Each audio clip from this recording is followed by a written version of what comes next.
안녕하세요. KBS 스포츠예술과학원 학생 여러분. 반갑습니다. 우리 운동생리학 엑서사이즈 피지올로지 강의를 맡게 된 정은희 교수입니다. 여러분 건강하게 잘 계시죠? 너무 보고 싶습니다. 우리가 만나는 날까지 건강하게 계시다가 함께 웃는 얼굴로 만나뵙길 바랍니다. 자, 운동생리학 부분에 있어서 여러분에게 좀 쉽고 재미있게 강의를 진행하도록 하겠습니다.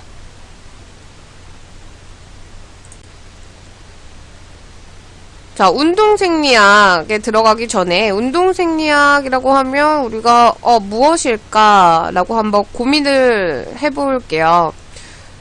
자, 고민을 하다 보면요, 우리가 이 세 가지 단어를 말할 수 있습니다.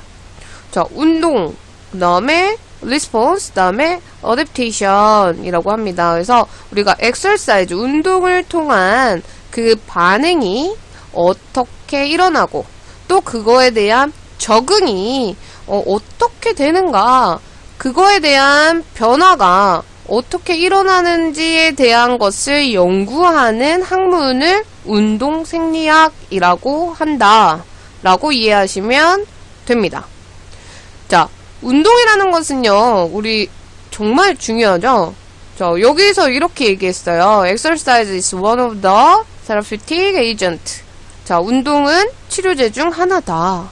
자, 여러분 한번 이야기해볼까요? 운동을 다들 좋아하시죠? 자, 운동을 하시면 어떠세요? 기분도 좋아지고, 친구들과 또 함께 어울릴 수도 있고, 그 다음에 내 신체적인 발달도 일어나고, 정신적으로도 좋고, 육체적으로도 좋습니다. 그게 바로 운동이 가진 효과예요.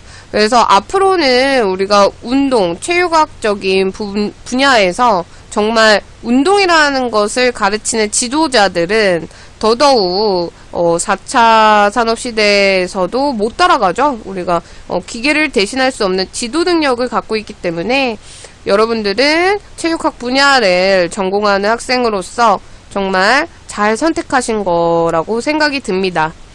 자, 운동생리학 교재는요, OT에서 설명드렸듯이, 자, 스포츠 지도사 한 권으로 끝내기라는 우리 그 생활체육 지도사 자격증을 준비하는 친구들은 이 책을 좀 가지고 계시면 좋을 것 같아요. 여기에 운동생리학뿐만이 아니라 다른 과목들도 다 정리되어 있는 교재입니다. 그래서 여러분들이 지금 배우는 운동생리학은 스포츠 지도사 자격을 따기 위한 좀 과정에서 알기 쉽게 설명을 드리도록 할 거고요. 운동생리학이 좀 학문적으로 더 궁금하고 어떤 책을 또 읽고 싶다, 좀 더 연구하고 싶다라고 하시는 분들은, 자, 대한미디어에서 나온 운동과 스포츠 생리학, 그 다음에 신체활동, 운동과 건강, 이 책과 그 다음에 라이프 사이언스에서 나온 운동생리학의 기초, 파워 운동생리학이라는 책을 추천드립니다.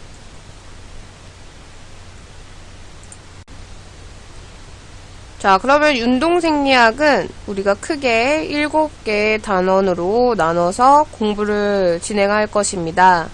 자, 첫 번째는 개념의 이해, 두 번째는 에너지 대사와 운동, 자, 세 번째는 신체 조절과 운동, 네 번째는 골격계, 근육계와 운동, 다섯 번째는 내분비계와 운동, 여섯 번째는 호흡계, 순환계와 운동, 마지막으로 운동에 의한 피로와 회복에 대한 운동 생리학적인 학문을 진행하도록 할 텐데요.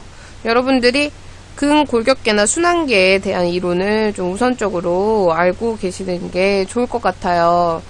생활체육 지도자 자격증 시험에 많이 출제되는 내용입니다.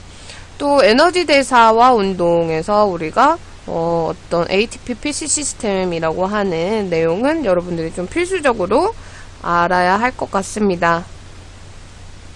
자, 그리고 운동 상황에 적용되는 내용보다는 운동 생리학 과학적 용어나 그 메커니즘 위주로 학습하시는 것을 추천드립니다.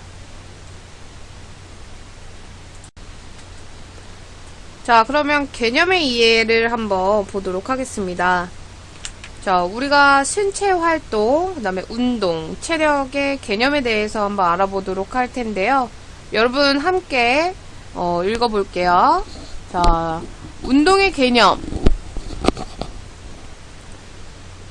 심신단련이나 수련을 목적. 자, 체계적, 계획적, 규칙적인 신체 활동. 자, 우리가 심신단련이나 수련을 목적으로 하는 체계적이고 계획적이고 규칙적인 신체 활동을 운동이라고 합니다. 근데 이 운동은요, 같은 운동을 했을 때 사람마다 느끼는 게 다 다르죠? 그래서 반응 방식은 같은 운동 자극이라도 다 다르다라는 것을 여러분이 이해하고 계시면 됩니다. 자, 두 번째 같이 읽어볼까요? 신체 활동의 개념. 대근을 사용하는 신체 움직임. 인체의 모든 움직임. 자, 신체 활동이라는 건요, 여러분이 한번 생각해 보세요. 자, 신체 활동. 운동을 한다. 라는 것과 신체 활동을 한다. 라는 것은 다르죠. 신체 활동이 더 큰 개념입니다. 그랬을 때 우리가 대근이라고 하는 거는 큰 근육을 사용하는 신체 움직임, 그 다음에 인체의 모든 움직임을 이야기하고 있기 때문에 우리가 뭐 계단을 오른다거나 물건을 들고 나른다거나 라고 하는 모든 신체의 움직임을 신체 활동이라고 합니다. 그래서 여기서 보면요, 신체 활동은 우리가 운동을 포함하고 있고 또 그 운동 안에는 체력을 포함하고 있다라고 여러분이 알고 계시면 됩니다. 자, 그러면 체력의 개념에 대해서 한번 알아보도록 하겠습니다. 자, 우리가 그럼 체력이란 무엇이냐? 너 체력이 좋다. 나는 체력이 좋아. 라고 했을 때 그 체력이라는 거는 여러분이 생각했을 때 어떻게 생각하세요? 그쵸? 건강한, 내가, 뭐, 면역력도 좋고, 아니면, 누구보다 운동 기술이 좋고, 아니면 누구보다 오래 뛸 수 있고, 뭐, 이러한 내용들을 체력이라고 합니다. 자, 우리 한번 같이 볼게요. 자, 체력이라고 하는 건 인간이 일상생활을 영위하는데 기초가 되는 신체적 능력을 체력이라고 합니다. 체력은요, 크게 두 가지로 나눌 수가 있어요. 자, 보시면 방위체력과 행동체력으로 나눌 수 있죠. 자, 방위체력부터 무엇인지 한번 보도록 하겠습니다. 너 체력이 좋다 라고 하는 뭐 감기를 안 걸리고, 그 다음에 스트레스에 예민하지 않고, 뭐 우리가 뭐 환경이 뭐 너무 덥거나 아니면 어떤 이 코로나나 이런 것 등에 방어할 수 있는 그런 체력을 방위 체력이라고 합니다. 자, 자극에 스트레스에 견딜 수 있는 능력, 그 다음에 생명을 유지하고 발전시키는 능력을 방위 체력이라고 하는데, 우리가 네 가지 스트레스에 견딜 수 있는 그 능력을 한번 네 가지로 분류해서 볼게요. 자, 물리화학적으로는 우리가 기후나 기압, 수질 오염 등을 이제 나타낼 수 있고요. 생물학적인 측면으로 봤을 때는 세균이나 바이러스, 뭐 곰팡이, 기생충 이런 것들을 볼 수 있고, 또 생리적인 측면에서는 우리가 공복 상태, 그 다음에 뭐 불면, 피로하거나 갈증이 나거나 이러한 스트레스에 견딜 수 있는 능력, 그 다음에 어떤 심리적으로는 우리가 긴장이 되거나 고민, 뭐 불쾌감, 슬픔, 우울감, 뭐 화가 남 이런 것들에 견딜 수 있는 능력을 방위 체력이라고 합니다.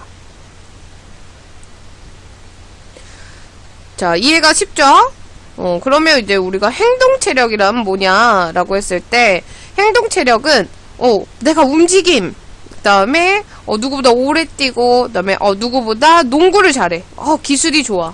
라고 하는 것처럼, 그런 육체적 활동을 통해서 행동을 일으키는 능력을 행동체력이라고 합니다. 자, 행동 체력은요, 크게 두 가지로 나뉠 수가 있습니다. 자, 중요해요. 건강 체력.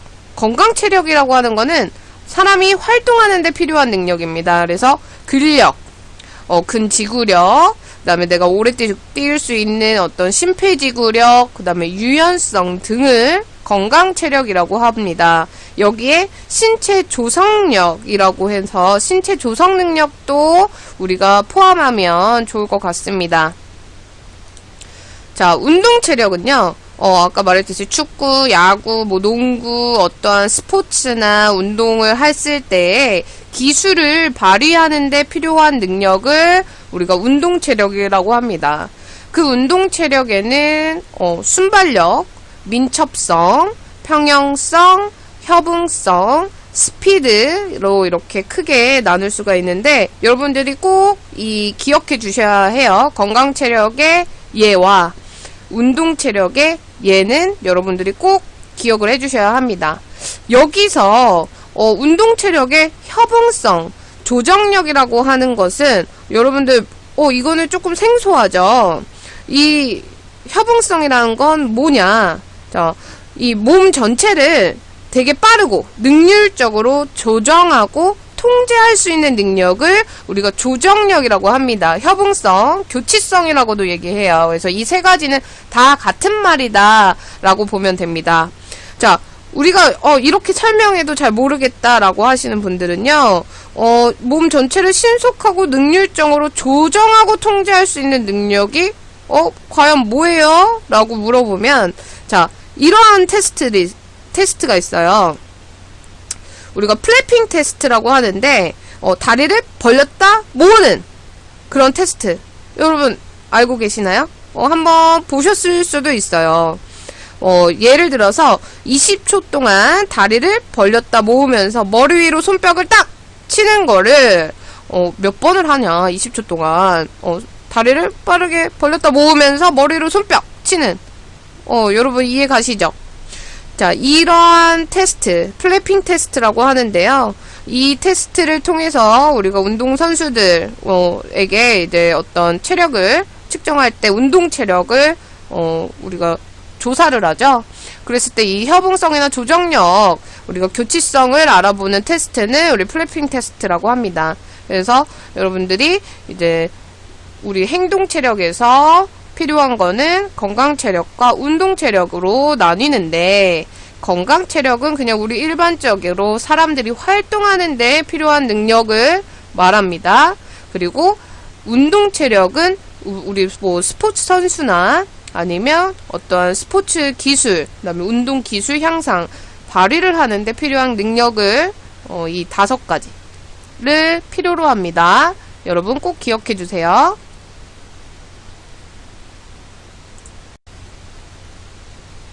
자, 그래서 우리가 체력이라는 것은 신체적 요소와 정신적 요소로 나눌 수 있다.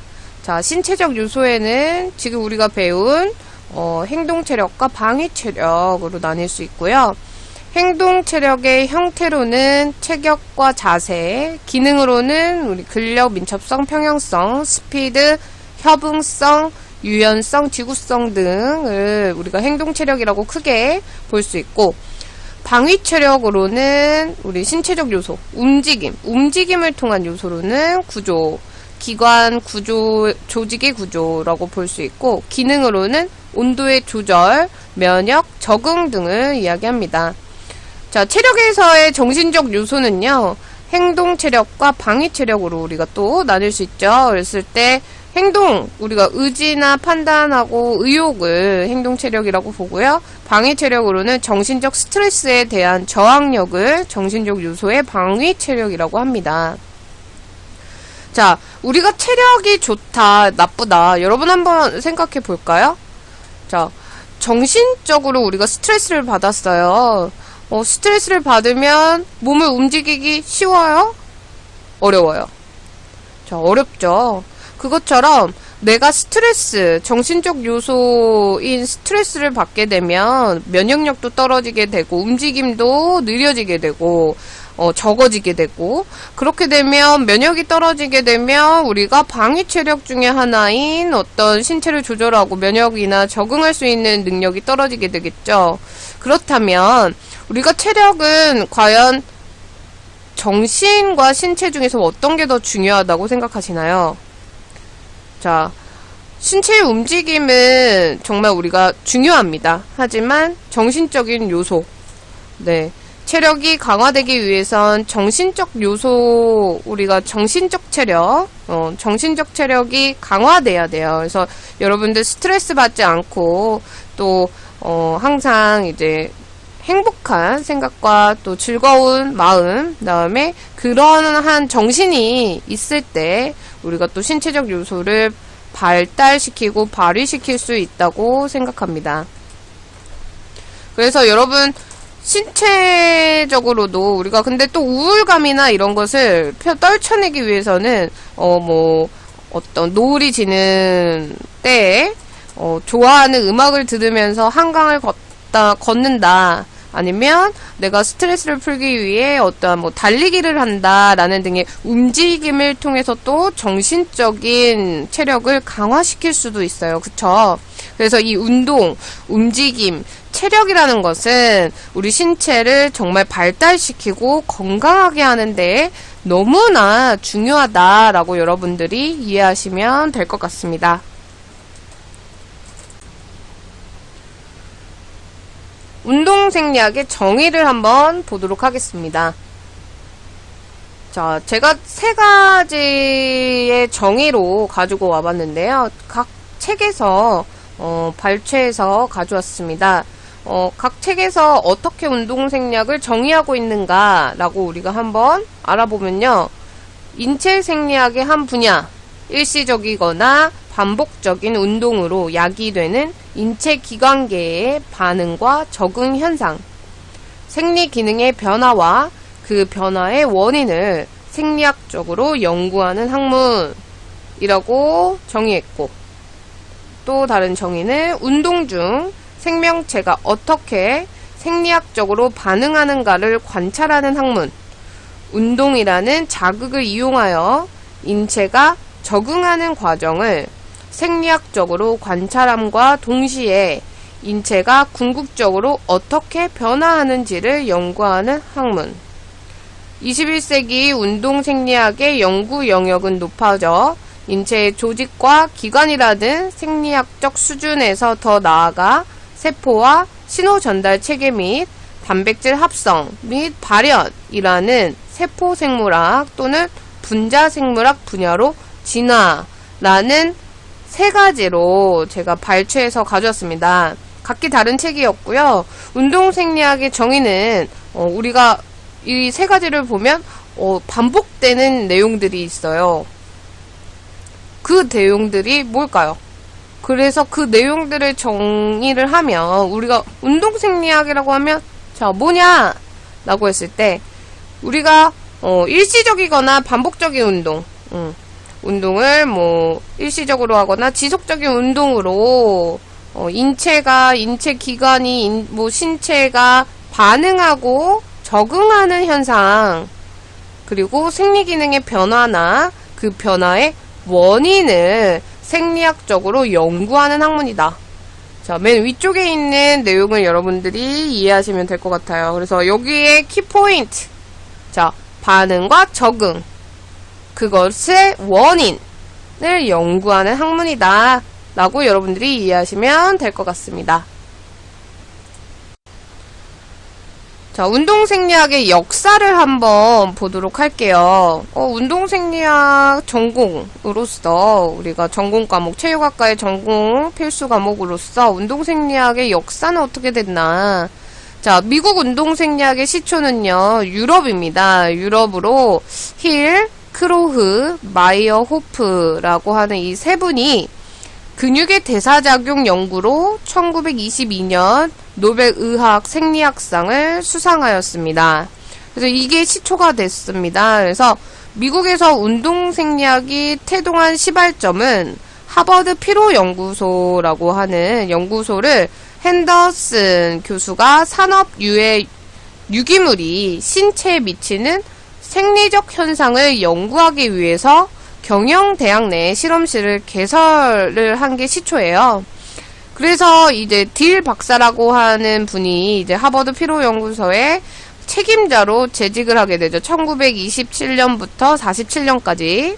그래서 이 하버드 피로연구소가 현대 우리가 알고 있는 많은 생리학적 지식을 이 연구소에서 실험한 운동과 환경 생리학의 연구가 근간이 되고 있다라고 보시면 됩니다.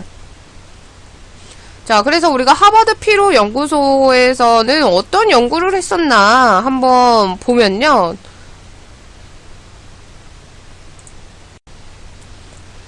자, 하버드 피로 연구소의 연구 영역은 7가지로 대표적으로 나타나고 있는데요. 자, 지금 보면 지금까지도 너무너무 중요하게 현대사회에서도 연구되고 있는 영역들이에요. 자, 대사작용, 환경생리, 임상생리, 노화, 혈액, 영양, 건강체력에 대해서 연구를 했었죠. 자, 대사작용은 이제 최대 산소 섭취량 산소 부채, 장기간 운동 시 탄수화물과 지방 대사작용에 대해서 어떻게 움직임이 생리학적으로 이용되는가라고 우리가 연구를 했었고요. 자, 환경생리학적인 연구 영역으로는 고도, 그 다음에 건조하고 습한 환경, 추위 등 이제 어떤 환경에 우리가 인체가 생리학적으로 변화되는가를 연구를 또 했고요. 자, 임상생리학적으로는 통풍, 정신분열증, 당뇨의 연구 영역을 갖추고 있었습니다.